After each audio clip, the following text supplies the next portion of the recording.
आओ,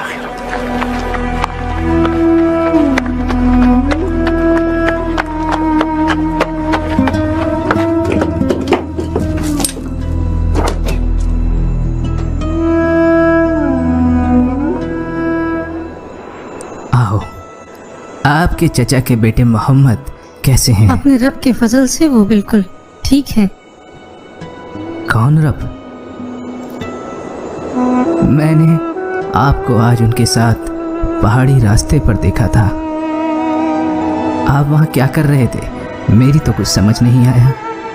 आप दोनों ने सजदे किए और फिर खड़े हो गए, और ये सजदे वैसे बिल्कुल नहीं थे जैसे हम अपने बुतों को करते हैं। जो आपने हमें करते देखा उसे नमाज कहते हैं वालिद साहब, जिसको अल्लाह ने अपने नबी के जरिए हम पर फर्ज किया है। हाँ, आपके भतीजे मोहम्मद